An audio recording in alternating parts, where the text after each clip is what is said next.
Levi had been playing Minecraft when a bolt of lightning struck. Everything went black. The next time he opened his eyes, he wasn't in his room anymore. He had become the sixth prince of the Dawn Kingdom. What the hell? Before he could panic, something even crazier appeared in his vision. 10 hearts, 10 hunger bars, an inventory, a crafting grid. It was Minecraft's interface. The moment he opened it, a familiar message popped up. Achievement unlocked, open inventory. Levi couldn't help but grin. His Minecraft abilities had come with him. That meant insane durability, absurd regeneration, crafting, and countless possibilities. If he played his cards right, this world wouldn't stand a chance. A knock pulled him back to reality. His old butler, Trist, looked ready to lose his mind. "My prince, nearly 1,000 refugees are outside the city. They're starving, angry, and close to rioting. We should leave Wintertown and return to the capital before it's too late." Levi calmly shook his head. "If I run now, I'll lose my chance at becoming king. Bring me every bone, potato, and piece of coal you can find. If my plan fails, then you can drag me back yourself." Although completely confused, Trist could only obey. Once the room was empty, Levi sorted through his memories. This wasn't just another fantasy world. It was filled with humans, elves, dwarves, monsters, and powerful practitioners. His new identity was Levi Charles, the sixth prince of the Dawn Kingdom. 6 months earlier, the king had challenged all 8 of his children. "Rule the territory you receive. Whoever governs best within 5 years becomes the next ruler." Most princes inherited wealthy cities. Levi, he got Wintertown, a frozen border settlement with no money, no industry, poor harvests, and monster attacks every season. Basically, the king had handed him the hardest difficulty possible. To make things worse, a nearby town had been destroyed by monsters. Nearly 1,000 refugees had fled straight to Wintertown. The town barely had enough food for its own people, let alone another 1,000 mouths. Anyone else would have abandoned the territory. Levi wasn't interested. Going back to the capital meant walking straight into the new queen's political games. Staying here at least gave him a fighting chance. Besides, he had Minecraft. His request suddenly made perfect sense. Bones became bone meal. Bone meal instantly grew potatoes. Coal baked them. Infinite baked potatoes. Enough to feed everyone. But first, he knighted furnaces. Furnaces required cobblestone. Cobblestone required a pickaxe. A pickaxe required wood. He was already planning to head for the nearest forest when something caught his eye. Right outside the Lord's mansion stood dozens of priceless ornamental pine trees. Beautiful. Levi looked at them with a smile that made any gardener cry. Every empire starts the same way. He cracked his knuckles. First, chop down some trees. Levi immediately tested his new Minecraft abilities by punching one of the mansion's priceless pine trees. It worked. The tree turned into collectible blocks, and the remaining trunk floated in midair like normal Minecraft physics. After gathering enough logs, he crafted planks, a crafting table, and his first wooden pickaxe. Achievement unlocked, time to mine. He dug straight into the ground, collected stone, and quickly upgraded to a stone pickaxe. Achievement unlocked, getting an upgrade. While Levi happily mined cobblestone, Trist returned after arranging the supplies. Following the sounds outside, the old butler accidentally fell into Levi's mining pit. Seeing floating dirt, disappearing blocks, and a prince casually mining underground left him completely speechless. Magic was the only explanation Levi gave. Surprisingly, Trist accepted it without question. Curious, Levi handed him a stone pickaxe to test his theory. Trist could use Minecraft tools and even place Minecraft blocks, but he was far slower and weaker than Levi. That confirmed Steve's powers belonged mainly to Levi, while others could only use his creations with heavy limitations.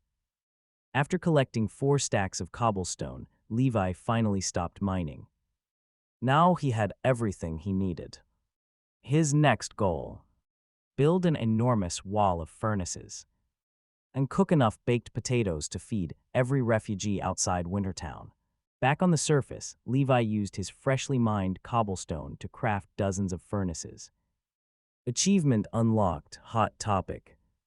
In minutes, he built a massive wall of 60 furnaces, leaving Trist completely convinced that his prince was some kind of hidden master mage. Soon, carts loaded with bones, potatoes, and coal arrived. The servants complained the entire way, convinced Levi was about to waste even more resources while refugees starved outside the city.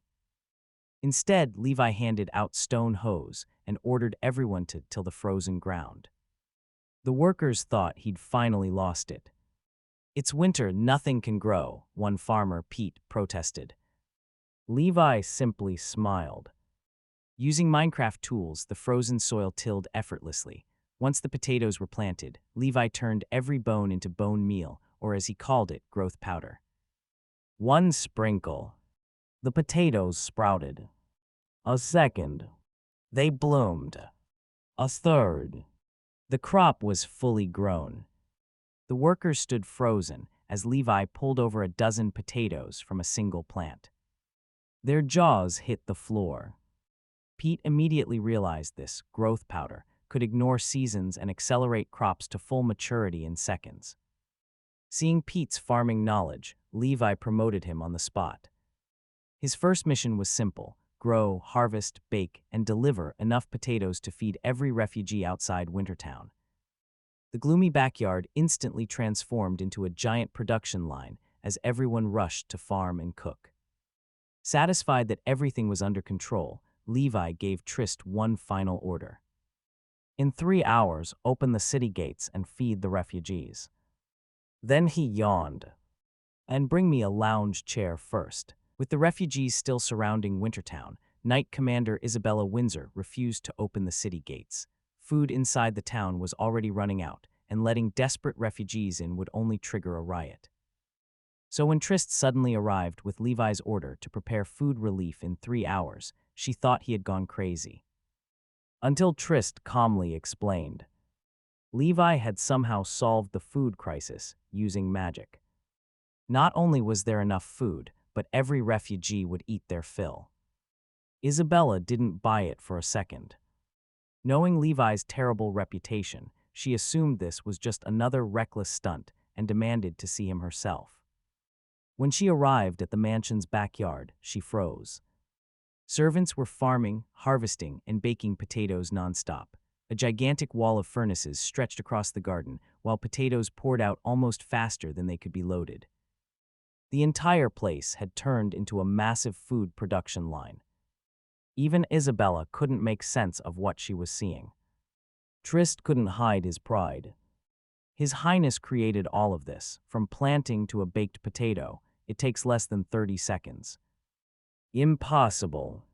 Before she could question him further, Levi walked over. Stopping right in front of the stunned Knight Commander, he met her gaze with complete confidence. "You think I'm lying." Still unconvinced, Isabella begged Levi to cancel his order. If the city gates opened without enough food, Wintertown would descend into chaos. Levi didn't argue. Instead, he let her watch the workers. A handful of growth powder turned tiny potato sprouts into fully grown crops within seconds. Isabella was stunned. When Levi casually turned beast bones into more growth powder right before her eyes, she finally accepted the truth. The food crisis was over. With enough beast bones, Levi could keep producing the magical fertilizer and feed the entire town. Realizing she'd been wrong, Isabella knelt before him. "In 3 hours, I'll open the gates and bring the refugees inside safely." Before letting her leave, Levi gave one warning. "This crisis isn't a coincidence. Someone is pulling the strings." He hinted that the refugee disaster, delayed supplies, and everything happening in Wintertown had likely been planned to eliminate him from the Crown Prince competition. Even Trist was shaken. Could Levi's useless reputation have been nothing more than an act all along. Without explaining further, Levi simply tucked a red flower into Isabella's hair. It suits you. Flustered but respectful, Isabella accepted the order and left. Far away in the prosperous city of Winterhold, the real mastermind finally appeared. Levi's younger brother, Richard Charles, calmly listened as his knight reported that spies had already stirred the refugees into rebellion. Even the city gates had been sabotaged from the inside. Richard smiled. As long as Levi failed, the entire northern border would belong to him. Crushing his own brother was simply one less obstacle on the road to the throne. Back at the Night Fortress, Isabella ordered the city gates to be opened in 3 hours. The knights were stunned. With food running out, letting over 1,000 starving refugees inside sounded like suicide. But Isabella stood firm. She swore on the Windsor family name that Levi had already solved the food crisis. Hearing that oath, the knights stopped arguing and accepted the order.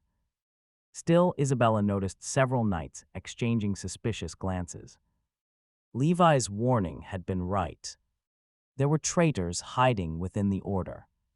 The moment the meeting ended, the spies secretly rushed to inform their allies. Since they couldn't stop the relief mission, they would force the refugees to riot before the gates opened. Meanwhile, Pete reported the results to Levi. Over 3,000 baked potatoes were ready for immediate relief, with thousands more stored away as production continued. The miracle harvest left everyone speechless, while Levi quietly kept one secret to himself. He had claimed his growth powder had limits. It didn't. If people discovered he could produce it endlessly, every kingdom on the continent would come after him. After checking on the operation, Levi casually collected the experience orbs generated by the furnaces, pushing his Minecraft level all the way to 31. Everything was finally in place. Standing before dozens of wagons loaded with baked potatoes, Levi gave a single order. Move out. Time to feed the refugees. Levi personally led dozens of wagons filled with baked potatoes to the city gates. The townspeople were stunned. The same prince they had cursed for years was actually handing out food. Nobody believed it. Curious, they followed the convoy to see what he was up to. Meanwhile, the traitors inside the city made their move. They tried to send a signal to the assassins waiting outside, but Isabella was already expecting them. She ambushed the group, cut off the signalman's hand with a single strike, and forced the remaining knights to surrender.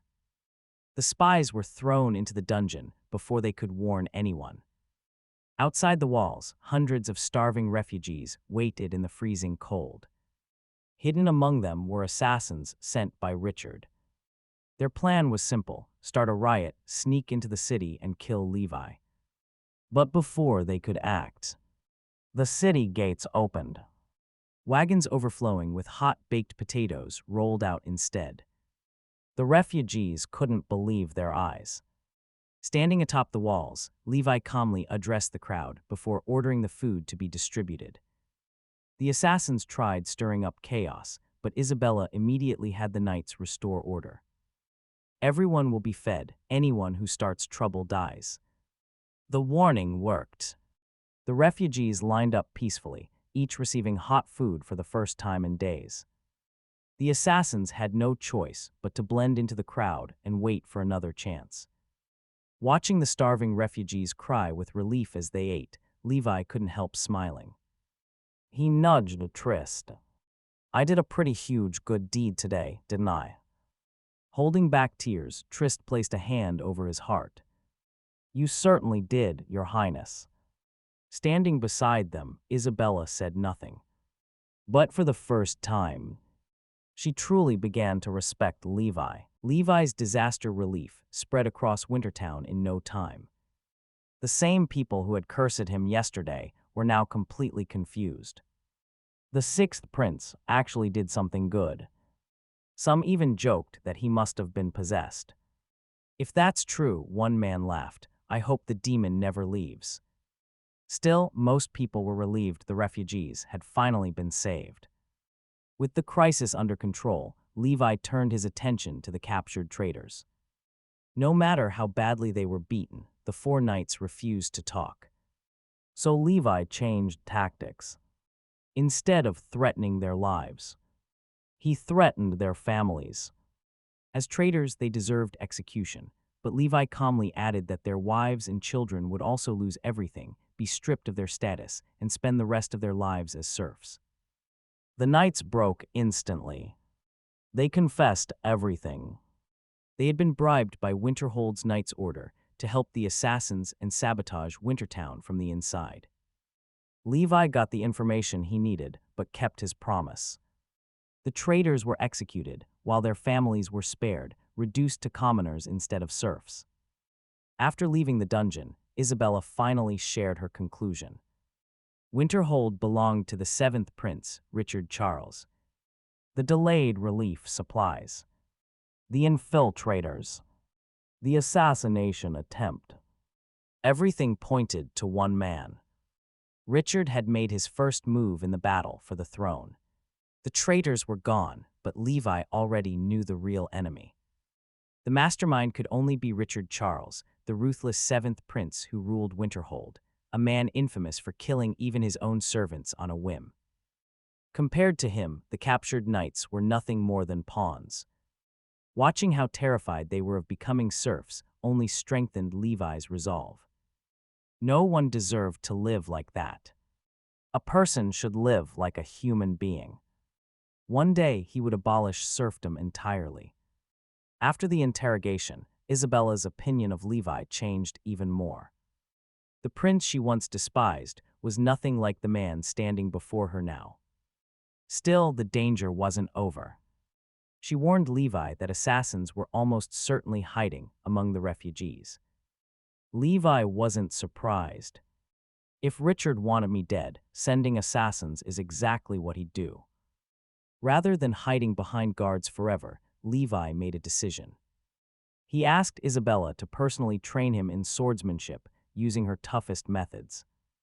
Although shocked, she accepted. Levi then turned his attention to the refugees. Leaving them in tents would only lead to more deaths, while scattering them across the town would create conflict. His solution was simple. Build them houses. Both Isabella and Trist thought it was impossible. Thousands of homes couldn't be built before winter claimed more lives. Levi simply smiled. Not with ordinary methods. He pulled out a single block of cobblestone and handed it to Isabella. The moment she placed it on the ground, it instantly expanded into a full-sized stone block. She stared at it in disbelief.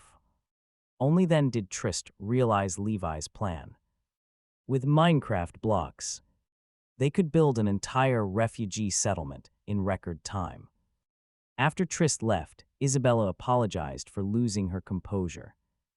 Levi brushed it off and decided to show her why he wanted to spar with a second-order knight. Standing before a cobblestone block, he shattered it with nothing but his bare fists. Isabella was speechless. Even she needed battle aura to do that. Levi didn't. After examining him with her battle aura, she became even more shocked. A first-order knight would have been crushed by the pressure. Levi. He only complained that it felt itchy. By the time she stopped, Isabella had reached a single conclusion. Your physical strength is already on par with a second-order knight. Even she couldn't explain how it was possible. Once Isabella stepped outside, Levi ran another experiment. He cut his own finger with a letter opener.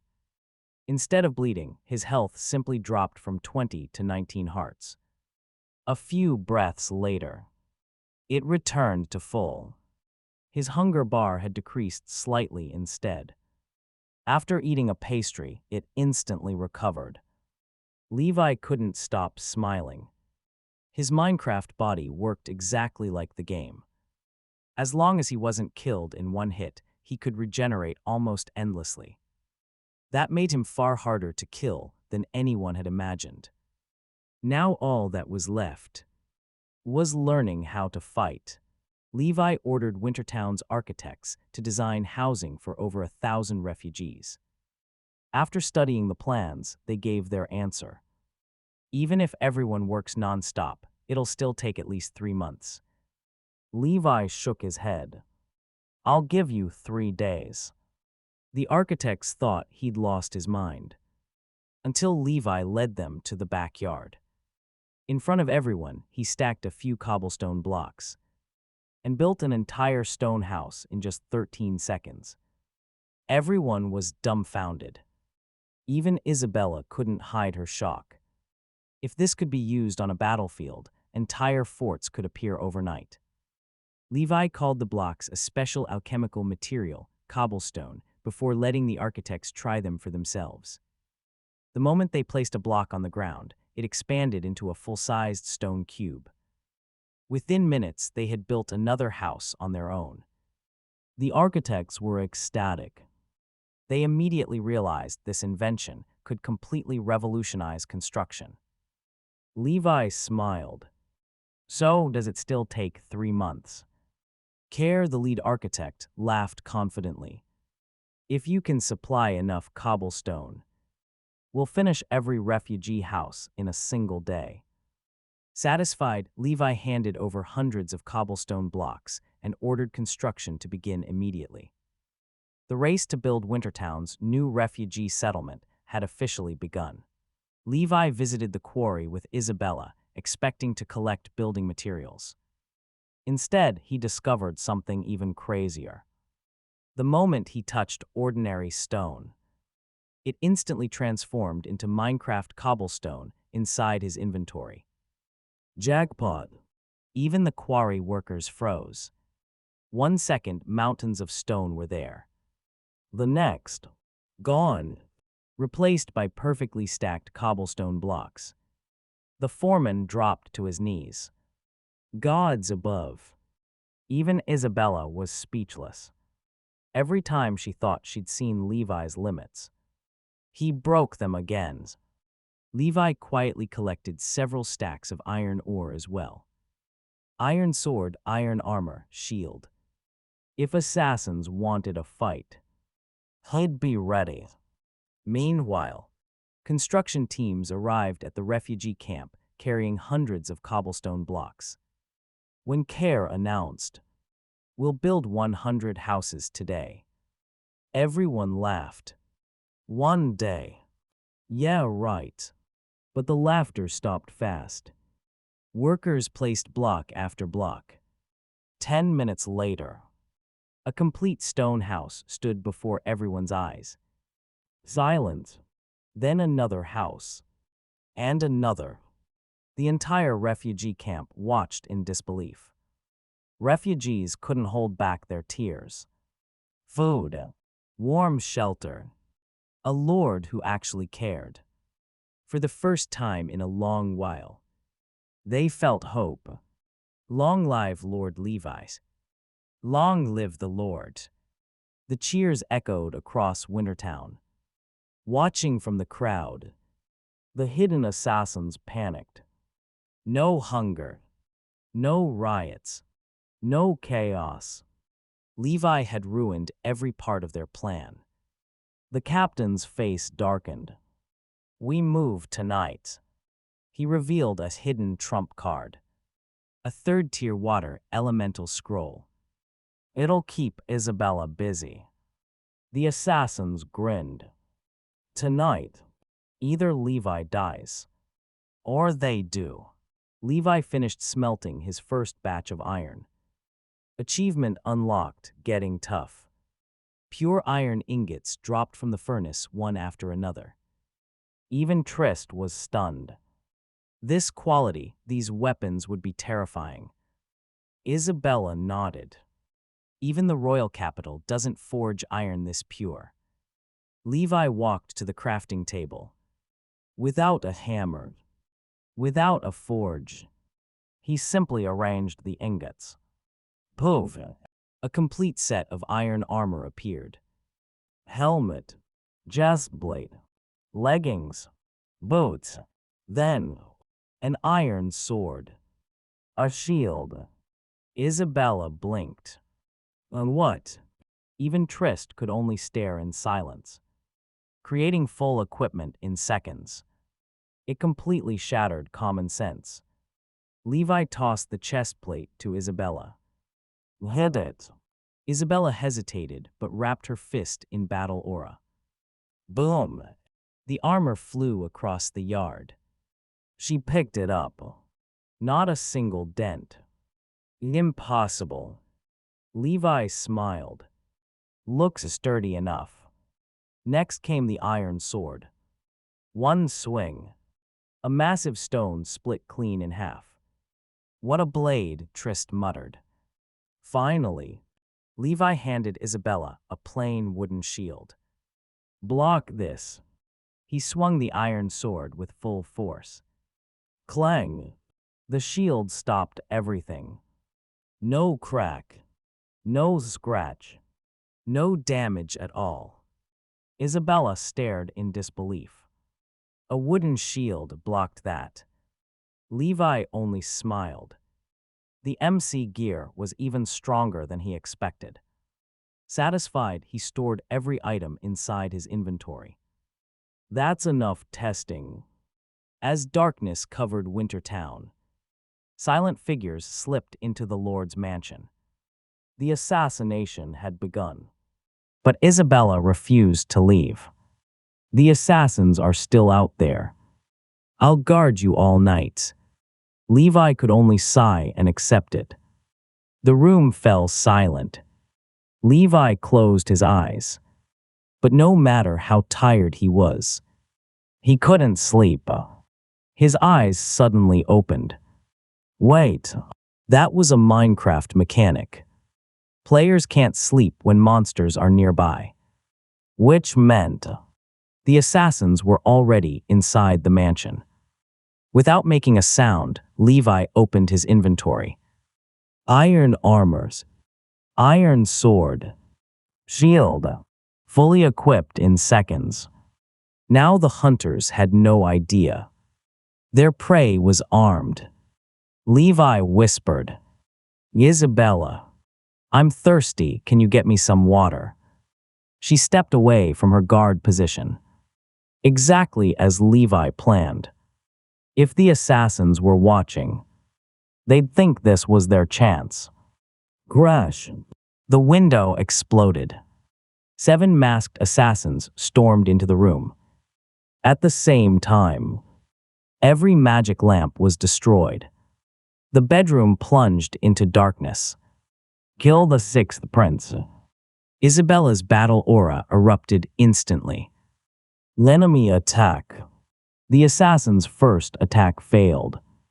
The ones Isabella cut down suddenly turned into paper dolls. Paper dolls substitute.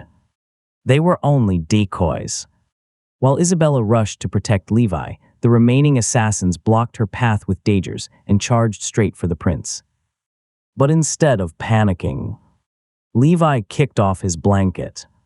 He was already wearing full iron armor, holding an iron sword and shield. The assassin stabbed his chest. Clang! The blade couldn't even pierce the armor. Who sleeps in armor? Before he could react, slash! Levi killed him in one hit. Even Isabella froze. When did your highness put that on? The assassins realized the truth. Levi wasn't some useless prince. He was at least 2nd tier. All 5 attacked together. Isabella unleashed heroic strike, instantly cutting down 2. The remaining assassins tried to escape. Triple slash. 3 more fell. In seconds, the room was filled with corpses. Levi smiled. Nice work, Isabella. But before she could answer, a black figure appeared between them. The assassin captain. His real target had finally revealed himself. He activated a 3rd-tier water elemental scroll. A giant water monster burst into existence, trapping Isabella and everyone else outside the room. Now, Levi stood alone against a 2nd-tier assassin. The captain attacked with blinding speed. Levi blocked with his shield, but a few strikes slipped through. HP 20 right arrow 18. Seconds later. HP 2020. His Minecraft regeneration restored everything. The assassin frowned. What kind of monster are you? Levi swung back repeatedly. Every attack missed. The captain laughed. Your swordsmanship is terrible. Levi grinned. Maybe, but I'm still a PvP pro. He suddenly pulled out a cobblestone. The assassin charged. Thud. A stone block appeared directly in his path. He smashed his shin into it and stumbled. Levi slashed immediately. The captain barely twisted away, avoiding a fatal hit. So you can dodge that. Levi jumped. Block. Jumped again. Block. Again. Block. In seconds, he built a tall stone pillar beneath himself until he stood near the ceiling. Looking down with a smug grin, he pointed his sword at the furious assassin. Come on. If you can, come kill me. Levi's stone pillar left the assassin captain completely stunned. He sprinted up the pillar to attack. But Levi's sword strike blasted him back to the ground. Furious, the captain threw a barrage of daggers. Levi calmly blocked everyone with his shield, while casually eating a baked potato. His hunger bar instantly refilled. The captain nearly exploded. My target is eating during our fight. Soon both realized they were stuck. The captain couldn't reach Levi. Levi couldn't land a finishing blow. Meanwhile, Isabella was still trapped by the Tier 3 water elemental. Then Levi remembered something. A water elemental is still water, right? He quickly crafted an iron bucket, then tossed it toward Isabella. Use the bucket to scoop up the water elemental. Everyone thought he was crazy, but Isabella trusted him. She picked up the bucket and scooped. Whoosh! The giant water elemental was instantly sucked into the bucket. The entire hallway fell silent. Even the water elemental looked confused. Water elemental, oh. The magic scroll lost its power. The monster instantly turned into ordinary water. With Isabella finally free, the assassin captain knew he had lost. He smashed through the window and fled. Isabella chased and landed a triple slash, injuring his leg, but he still escaped into the night. Levi climbed down, reclaimed his cobblestone pillar, and sighed. No assassin, no water elemental. What a waste. Then a loud scream echoed from the back garden. Bang! What the hell? Who dug such a huge hole back here? The screams led everyone to the back garden. There, at the bottom of Levi's mining pit, lay the injured assassin captain. While escaping in the dark, he had fallen straight into the 5-meter hole. Trist laughed so hard he nearly lost his breath. Your Highness actually caught prey with a mining hole. The captain was furious. Who dug this stupid hole? Levi smiled. I did, specially prepared for you. The assassin almost coughed up blood. Everything had gone wrong because of this prince. Trist suggested interrogation. The captain immediately shouted, I'll never tell you anything. Levi clapped. Very loyal, then there's no need to interrogate you. On what? Everyone froze. Instead of questioning him, Levi simply analyzed the situation. The 7th prince would have erased all evidence already. Even a confession wouldn't prove much. So why waste time? Levi had a simpler plan. Leave him down there. When he's starving, thirsty, feverish, and desperate, we'll talk. Then he sealed the pit with a cobblestone block. The assassin was left in total darkness. His mind broke. This wasn't how interrogations worked. Wasn't he supposed to resist, negotiate, and trade information for his life? Why wasn't Levi following the rules? Day 1. Levi trained swordsmanship with Isabella. Day 2. More training. Day 3. Even more training. Meanwhile, the assassin sat alone in darkness. His leg wound became infected. The fever worsened. No one came. No interrogation. No torture. No negotiation. Nothing. Finally, his psychological defenses shattered. He screamed toward the surface. "Let me out. I have information. I know about the northern frontier's fall." The workers above jumped in fright. For a moment, they thought a ghost was haunting the garden. Pete quickly calmed everyone. "It's just the captured assassin." The workers shrugged and went back to growing potatoes. Eventually, Pete reported the news to Trist. After 3 days of silence, the assassin had finally broken first. Levi trained with Isabella for 3 days while she stayed by his side to protect him from any remaining assassins. His swordsmanship improved at an unbelievable speed, allowing him to match Isabella after she lowered her strength. Even Isabella was shocked. "Your Highness, your talent is unbelievable." She then taught him the knight's breathing technique, a method of syncing one's breathing with the surroundings to greatly improve speed, strength, stamina, and reactions. Isabella guided him personally, asking him to copy her breathing rhythm. The moment Levi followed her breathing, he instantly entered the state. The Steve physique treated the technique like another Minecraft skill, allowing him to master it almost immediately. Isabella was left speechless. Just then, Trist rushed onto the training ground. The assassin finally broke. After accidentally interrupting the lesson, he reported that the captured assassin captain was begging to speak, but only if Levi came personally. Levi smiled. Perfect timing. He wanted to test his newly learned swordsmanship and breathing technique. "Isabella, if I fight that second-tier assassin now, what are my chances?" She answered without hesitation. "At least 90%. Levi grinned. "Looks like I just found the perfect sparring partner." Meanwhile, trapped inside the dark mining pit, the wounded assassin captain suddenly shivered. Without knowing why, he felt an overwhelming sense of danger approaching. The captured assassin captain, Velos, was finally pulled out of the pit after 3 miserable days.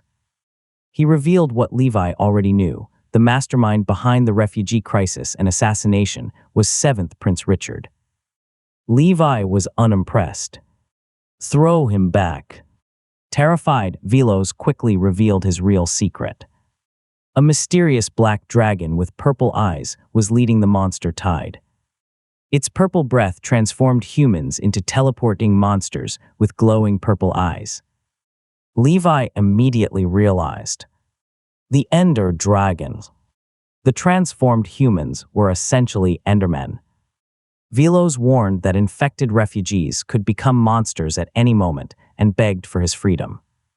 Since the information was valuable, Levi honored his oath. He healed Velos' wounds, untied him, and released him. Relieved, Velos believed he had survived. But the next moment, Levi equipped his full iron armor, drew his sword, and activated the knight's breathing technique. "I kept my promise. I released you. But as Lord of Wintertown, I now declare you a wanted criminal." Velos realized Levi had obeyed the oath while cleverly avoiding its loopholes. Furious, he charged toward Levi, believing escape would be easy. This time, Levi's swordsmanship had completely changed. 3 days of training allowed him to match a second-tier assassin. One clean slash. Velos' neck was cut open. Begging for mercy, he offered absolute loyalty. Levi simply shook his head. You don't regret your actions. You only regret losing. With one final strike, the assassin captain died. Levi had won his first true duel against a second-tier professional, proving his rapid growth and learning the terrifying truth. The Ender Dragon was behind the northern frontier's fall. After losing contact with the assassins, Prince Richard realized the mission had failed. Instead of worrying, he smiled. Hidden among the refugees were people infected by the Ender Dragon's breath. Soon they would transform into monsters and destroy Wintertown from within. Meanwhile, Richard ordered his men to hunt down a group of escaped demi-human slaves, including a captured demi-human princess, while executing the arena manager for letting them escape. Back in Wintertown, Levi gathered Isabella and Trist after learning the truth about the Ender Dragon. He explained that the purple-eyed monsters were Endermen. They can teleport. They hate water. They attack after transformation. Levi suspected the transformation was similar to a negative status effect in Minecraft. If that was true, milk might cure it. He immediately headed for the pasture to test his theory before more refugees transformed. At the refugee camp, life had improved dramatically. Stone houses, hot food, and clean water had reduced deaths to almost zero. The refugees praised Levi as their savior every day. But the infection had already begun. Inside one shelter, a sick woman suddenly developed purple eyes. An overwhelming urge to kill consumed her. She grabbed her own son by the throat. Just as the boy was about to suffocate, Isabella burst into the room, knocking the woman away and pinning her to the ground. Levi rushed over, helped the frightened boy to his feet, and calmly said, "Don't be afraid. We're going to try everything we can to save your mother." Levi and Isabella arrived just in time to stop an infected mother from killing her own son. Her eyes had turned purple, and her body was slowly transforming into an Enderman. Levi quickly pulled out buckets of fresh milk from his inventory. While Isabella restrained the woman, Levi forced her to drink the milk. Seconds later, the black corruption vanished. Her purple eyes returned to normal. The dragon's breath infection was cured. The mother regained her senses and tearfully reunited with her son. Levi realized his theory was correct. Dragon's breath syndrome was treated like a Minecraft negative status effect, and milk removed it instantly.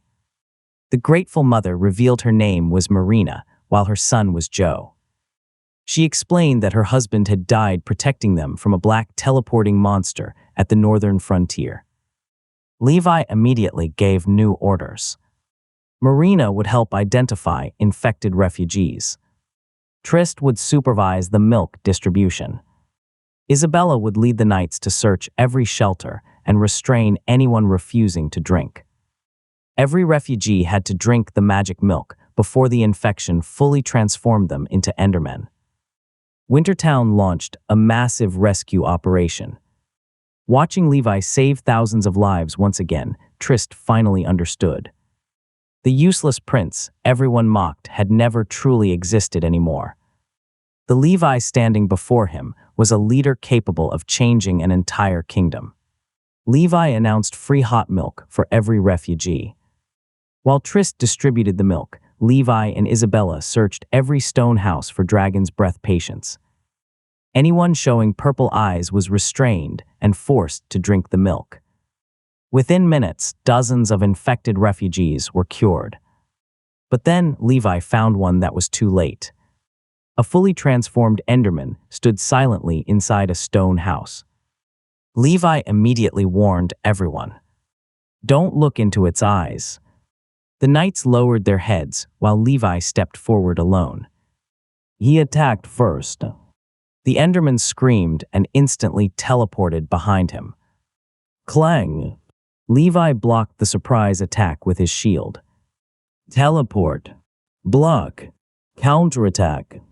Teleport again. Block again. The flawless exchange stunned every knight. Even Isabella realized Levi fought like a veteran who had battled this monster countless times before. After one final strike, Levi's iron sword pierced the Enderman's chest. The monster let out one last scream before collapsing. Achievement unlocked, Monster Hunter. Only Levi could see the glowing experience orbs. EXP +5, level 35. Then another reward appeared on the ground. An Ender Pearl. Levi smiled as he picked up the priceless teleportation item. His first Enderman hunt had been a complete success. Levi stored the Ender Pearl before continuing the rescue mission. The remaining Dragon's Breath patients were cured, while Isabella defeated 3 more Endermen after quickly learning their attack patterns. By sunset, 157 infected refugees had been saved. The last patient, a little girl, recovered after drinking Levi's magic milk, leaving her mother in tears of gratitude. Watching Levi risk everything to save complete strangers awakened something inside the knights. One by one, they knelt before him. Instead of serving only the northern frontier, they swore their personal loyalty to Levi Charles. Levi accepted them with a simple order: save as many people as you can. His words only deepened their respect. Afterward, Levi arrived at the refugee camp where Trist had successfully given every refugee hot milk, preventing any hidden Dragon's Breath infections. Standing before the thousands of grateful refugees, Levi gave only one command: as long as I am Lord of Wintertown, no one will die from hunger or cold. Live like human beings. The camp fell silent. With the refugee crisis, assassin attack, and Dragon's Breath syndrome finally resolved, Wintertown flourished once again. The rescued refugees were granted freedom instead of becoming serfs, while Levi employed them to farm potatoes with growth powder, quarry stone, and help rebuild the town. Stories of his miraculous growth powder and magic milk spread everywhere, making his reputation soar. Among the townspeople, however, a disguised spy quietly gathered every rumor. After recording everything about Levi's achievements, he used a magic carrier pigeon scroll to send the report back to Winterhold. Meanwhile, Richard eagerly expected news of Levi's death. Instead, Lancelot handed him the spy's report revealing that Levi had not only survived, but solved every crisis with mysterious items like growth powder, cobblestone, and magic milk.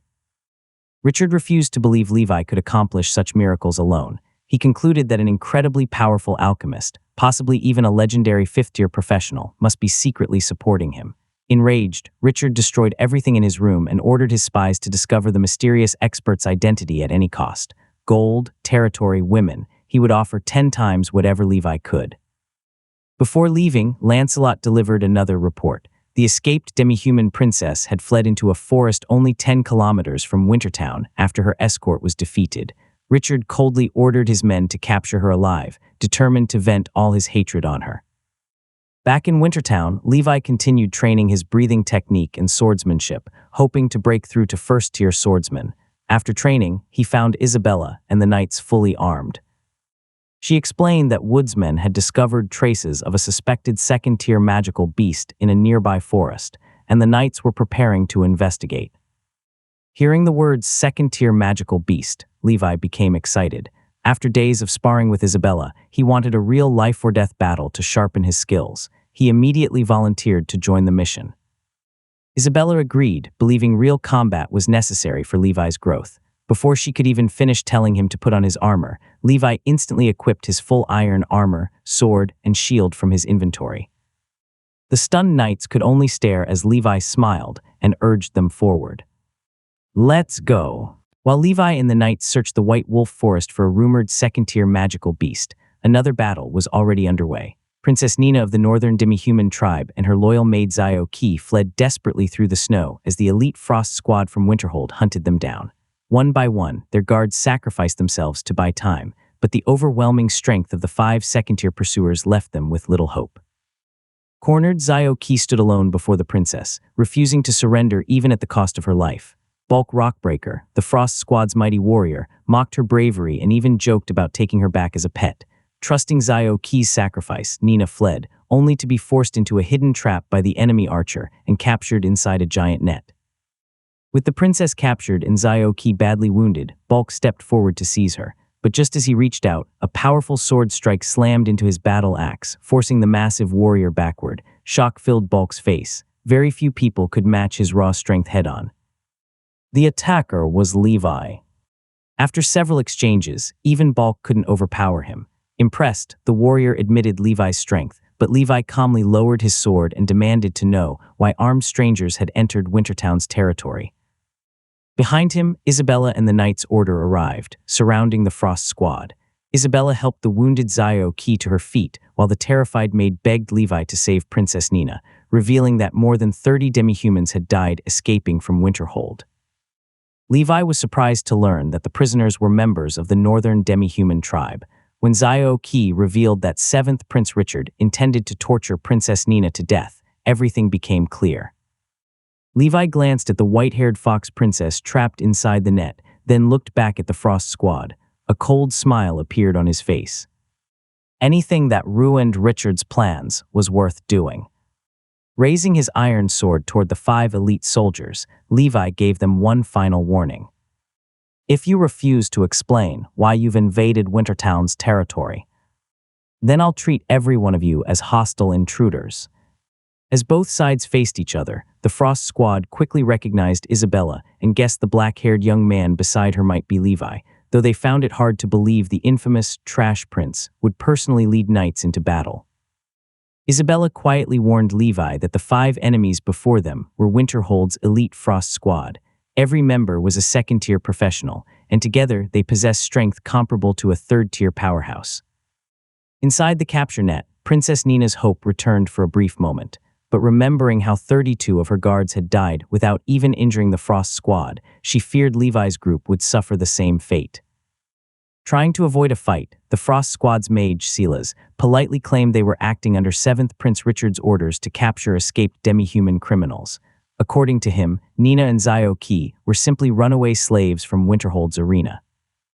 Levi immediately questioned the story. Since the northern demi-human royal family consisted of white foxes, why would Richard hunt down a princess and risk starting a war with the entire tribe? Silas calmly insisted they were legal slaves and even pointed to the slave brand on Zio-Ki's arm. Isabella confirmed the mark was real. Before anyone could react, Levi smiled. So they have slave marks. That only made things easier. On Wintertown's territory, who could prove they weren't his slaves? Zio-Ki hurriedly explained that Richard's men had captured and branded them by force, but Levi calmly stopped her. You can explain everything later. On my territory, I make the rules. Relieved, Zio-Ki finally believed they had found someone willing to protect them.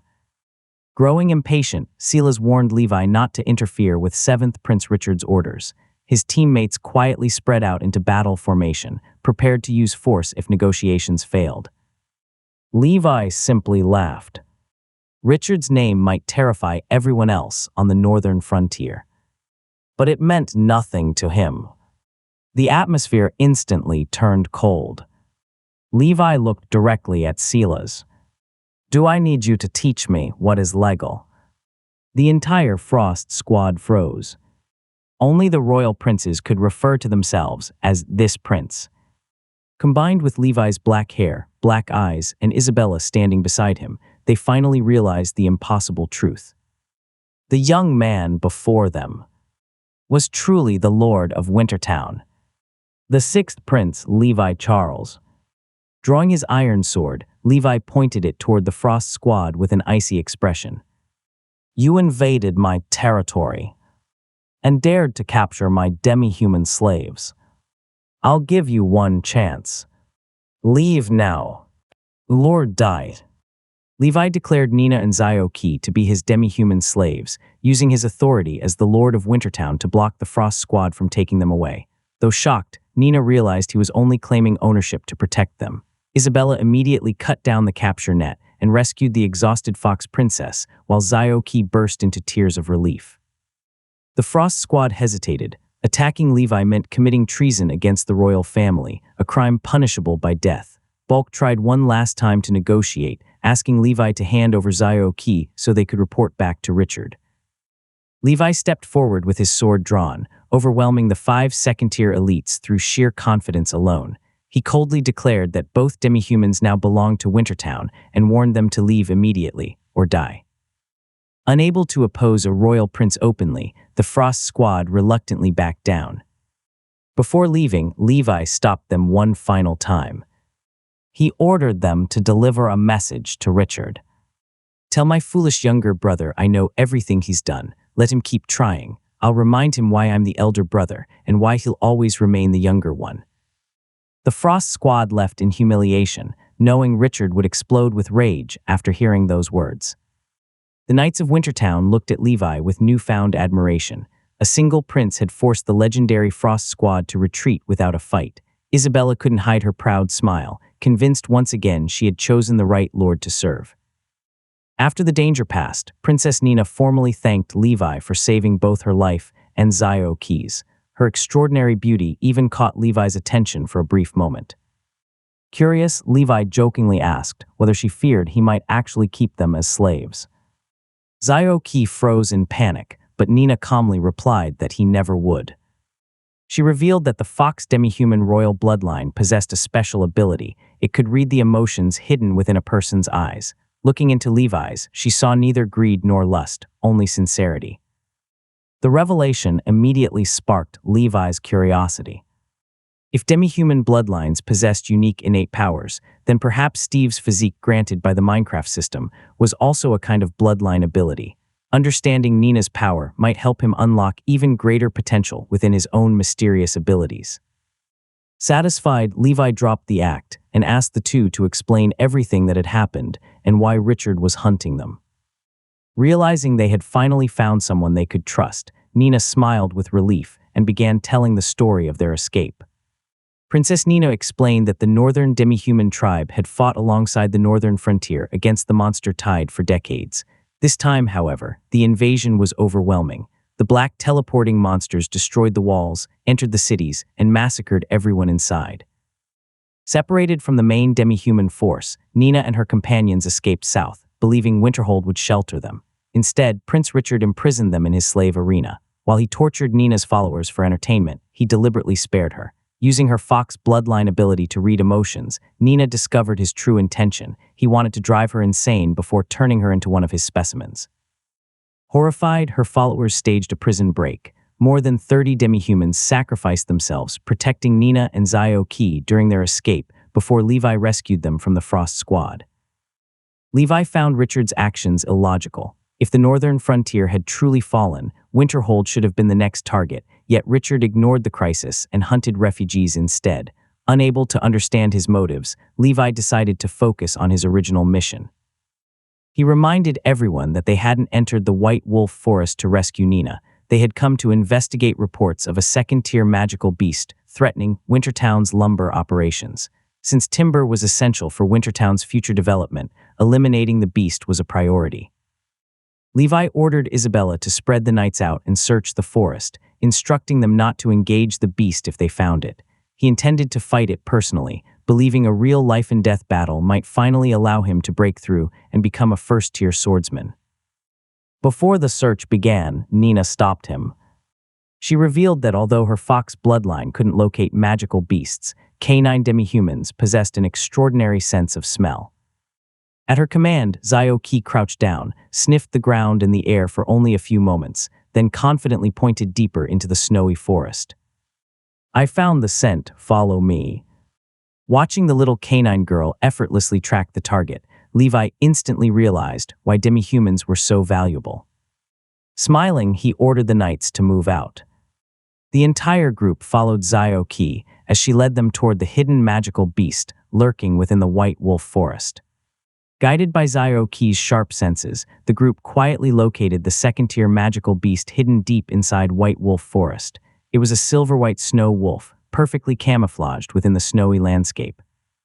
Princess Nina explained that snow wolves were powerful ice-element magical beasts that usually hunted in packs of 5 or 6. Judging from the tracks, however, only one remained because it had recently given birth and was guarding its cubs while the rest of the pack searched for food. Although snow wolves were dangerous by nature, Nina revealed an important secret. If raised from birth, they could be tamed. Even the northern demi-human tribe's elite wolf cavalry rode trained snow wolves into battle, making them fearsome partners capable of rivaling third-tier warriors. Instead of seeing a threat, Levi saw an opportunity. Wintertown desperately lacked powerful fighting forces. Since his plan to create iron golems had stalled due to the lack of pumpkins, these wolf cubs could become the perfect alternative. Levi immediately remembered Minecraft mechanics. Wolves could be tamed with bones, and young wolves could grow rapidly when fed meat. If those mechanics also worked in this world, he could quickly raise an army of loyal snow wolves. Rather than attacking the mother wolf head-on, Levi came up with a safer strategy. Using Steve's mining ability, he would secretly dig an underground tunnel, steal the cubs without alerting the pack, then lure the mother wolf into a one-on-one battle underground. This would prevent her from calling the other 4 wolves back, while also giving Levi the life-or-death fight he needed to break through to first-tier swordsmen. After explaining the plan to Isabella, her initial concern quickly turned into excitement. The thought of obtaining a powerful snow wolf companion was too tempting to refuse. With everything decided, Isabella smiled confidently. "Then let's do it, Your Highness." Levi's plan was approved immediately. He swapped to his iron pickaxe and torch, preparing for an underground assault. Nina and the others froze as the tools suddenly appeared in his hands. Levi casually claimed they came from a magical storage bag, but Nina sensed no mana at all. As a talented mage, she knew such an item should emit magical fluctuations. She quietly kept her suspicions to herself. Without another word, Levi started digging. The frozen earth vanished block by block as he tunneled straight underground at an impossible speed, leaving everyone staring in disbelief. Even Zio-Ki admitted he dug faster than a canine demi-human. After creating a small underground chamber, Levi called down Isabella and Zio-Ki while the remaining knights stayed above. Nina insisted on joining long enough to cast Flame Blade, temporarily enchanting Levi's iron sword with fire, the perfect element against snow wolves. When she jumped down, Zio-Ki nearly collapsed from exhaustion while trying to catch her. Levi reacted instantly, catching Nina around the waist and stopping both of them from falling. Embarrassed, Nina thanked him while Zio-Ki apologized for overestimating herself. Ignoring the awkward moment, Levi continued digging a perfectly straight tunnel toward the wolf den. Guided by Zio-Ki's incredible sense of smell, they stopped directly beneath the pups. Levi outlined the operation. Nina would enchant his sword. He would open a hole beneath the den. Isabella and Zio-Ki would receive the wolf pups. Once they escaped, Levi would lure the mother wolf underground and fight it alone. Everything happened exactly as planned. Levi quietly emerged beneath the den by stacking stone beneath his feet. 5 sleeping snow wolf cubs rested together beside the unaware mother wolf. One by one, Levi carefully handed each cub down to Isabella, who placed them inside Zio-Ki's bag. Mission accomplished. After the 3 women retreated to safety, Nina finished enchanting Levi's sword with blazing flames. Levi switched to sword and shield, then deliberately smashed his weapon against the cave walls, creating loud echoes. The furious mother wolf rushed back to its den. Its cubs were gone. Only a strange hole remained. Unable to understand what had happened, the enraged snow wolf caught the scent of its children below, and without hesitation, leaped straight into Levi's underground tunnel, walking directly into his trap.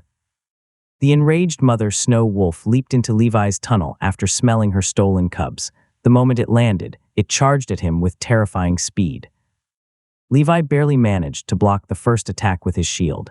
To Nina and Zio-Ki's shock, the ordinary-looking shield completely withstood the full strength of a second-tier magical beast. An intense duel erupted underground. The snow wolf possessed overwhelming strength, while Levi relied on perfect defense, gradually adapting to every movement. As the battle continued, his breathing became smoother until he completely merged with his surroundings. Watching from behind, Isabella smiled. Levi had reached the final step.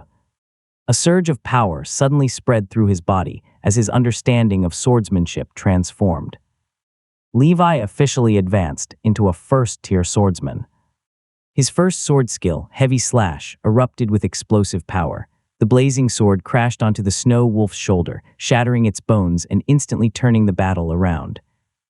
Desperate, the wounded beast unleashed its strongest attack, quadruple ice arrows. 4 freezing projectiles shot toward Levi. Blocked every single one. Neither Levi nor his shield suffered any damage, leaving the snow wolf and everyone watching completely stunned.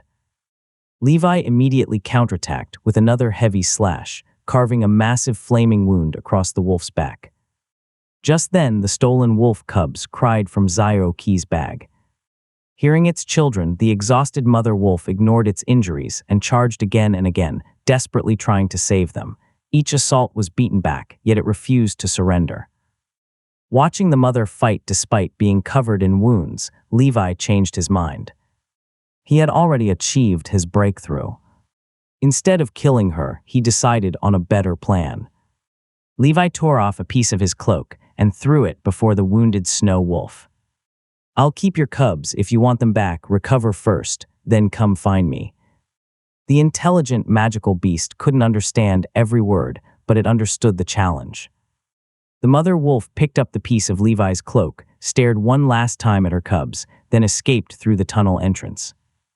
Levi watched it disappear with a satisfied smile.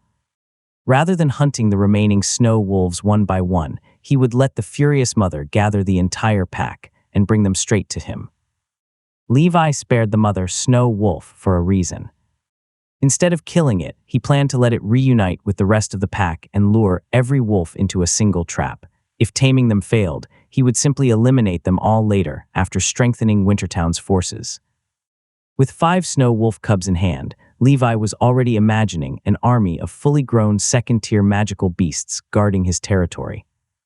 Satisfied, the group sealed the tunnel, left the forest before the wolf pack returned, and hurried back to Wintertown. Meanwhile, back in Winterhold, Richard was furious after hearing the Frost Squad's report. Not only had they failed to capture Princess Nina, but Levi had openly mocked him, declaring that Richard would forever remain nothing more than his younger brother. Instead of exploding immediately, Richard laughed in rage before driving the Frost Squad out of the room. Left alone with his trusted knight, Lancelot, Richard devised another scheme. Since Levi had rescued the northern demi-humans, Richard planned to accuse him of colluding with them, hoping the newly arrived royal knights from the capital would brand Levi a traitor. Lancelot hesitated, knowing such a crime could destroy a prince forever. Richard calmly reminded him of the promise that kept him loyal. If Richard gained enough power, the Abyss cult could resurrect Lancelot's dead wife and daughter. Unable to abandon that hope, Lancelot reluctantly accepted the order. After he left, Richard received another secret message from the Abyss cult. The truth behind the northern frontier was finally revealed. The monster tide wasn't a natural disaster at all. It had been orchestrated by the Abyss cult with Richard's cooperation. Although the northern frontier was still holding out, the cult's ultimate weapon had yet to appear. A terrifying black magic dragon was about to descend. Richard believed that once he formed a contract with the dragon and sacrificed the countless lives of the North to the Abyss, he would gain unimaginable power, rise to the 4th tier, and eventually conquer the entire continent. As he imagined his future empire, Richard burst into manic laughter. Completely consumed by ambition, the 7th prince had already become nothing more than a servant of the Abyss, while a far greater darkness quietly spread across the northern frontier. Levi and the others returned safely to Wintertown. The town was thriving again. Markets had reopened, refugees had settled in, and despite the monster tide disrupting trade, merchants still risked traveling north for profit. As they approached the city, however, Nina suddenly frowned. She had heard that over 1,000 refugees had fled here after the northern frontier collapsed. Yet, there wasn't a single refugee outside the walls. She immediately reached the worst conclusion. Had Levi driven them away, or worse? Zio-Ki reached the same terrifying thought, and both quietly began exchanging signals with their ears and tails, desperately discussing whether they should escape. Levi noticed their strange expressions. "What's wrong?" The pair instantly made excuses about sore hands and injured ankles, but Levi wasn't convinced. Once inside the city, the pressure finally became too much. Zio-Ki suddenly dropped to her knees. She begged Levi to spare Princess Nina, even offering herself in exchange if he wanted a demi-human slave. Nina also lowered her head and pleaded for mercy. Levi stood there completely speechless. He had only been about to ask why their ears and tails kept twitching. Instead, both of them had somehow concluded he was about to imprison them. After forcing Zio-Ki to stand up, Levi finally heard their reasoning. They believed every refugee outside Wintertown had already been wiped out. Levi couldn't help laughing. "Who told you I killed all the refugees?" Without explaining further, he simply led them toward the refugee settlement. The two became even more terrified, thinking he was taking them somewhere to dispose of them. When they tried to flee, Levi effortlessly grabbed both of them and carried them away before they could escape. Moments later, Nina and Zio-Ki froze.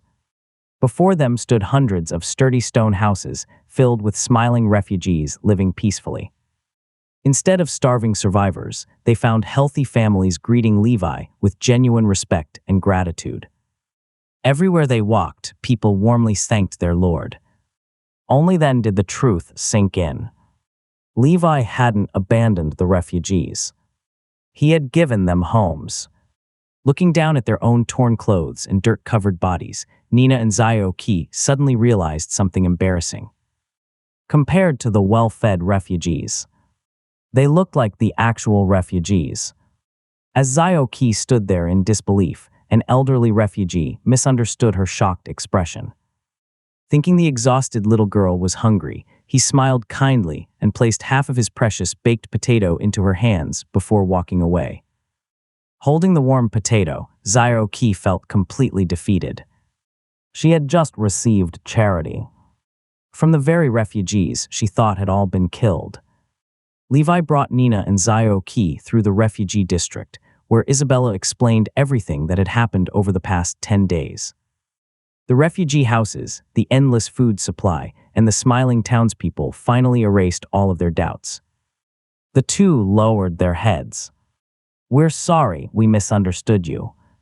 Zio-Ki then leaned her head forward. "In our tribe, letting someone touch our ears is the sincerest apology." Levi blinked. "Really?" Isabella nodded. "I've heard that's true." Levi immediately looked at Nina's fluffy fox ears. "Then can I touch yours?" Nina's face instantly turned bright red. Before she could answer, Zio-Ki hurriedly stepped between them. "No, Princess Nina's ears can only be touched by her future husband." The surrounding knights instantly became curious. Even Isabella hadn't known about this royal demi-human tradition. Seeing Nina shyly lower her head in silence, Levi gave up on the idea. "Then I'll borrow Zio-Ki's instead." He happily rubbed Zio-Ki's floppy dog ears. Soft, very soft. Levi also discovered something interesting. Demi-humans actually had two pairs of ears, animal ears on top and normal human ears on the sides. "All right," Levi smiled. "I forgive you." Zio-Ki bowed gratefully. "Thank you, Your Highness." Back at the Lord's mansion, Trist welcomed everyone. Levi introduced Princess Nina and Zio-Ki before asking Isabella to help them bathe and change into clean clothes. Meanwhile, Levi headed to the backyard with Trist. The once beautiful flower garden had completely transformed into a giant food production base. Potatoes and wheat were growing everywhere thanks to Minecraft's bone meal. Pete proudly reported, "The refugees have more than enough food now. We're even selling the surplus. Only one problem. The Agricultural Association wants us to raise food prices." Levi smiled coldly. "So they want higher prices." He quietly added another name to his mental blacklist.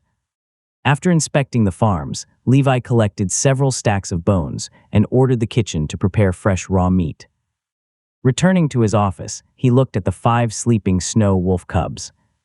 His eyes lit up. Minecraft wolves could be tamed with bones, and young wolves grew faster when fed meat. If both mechanics worked here, Wintertown would soon gain 5 fully grown second-tier snow wolves. Levi couldn't hide his grin. His first magical beast army was about to be born. Okay, that's the end of this part, but I promise there's much more to come. If you enjoyed it, please consider subscribing so you don't miss the next part.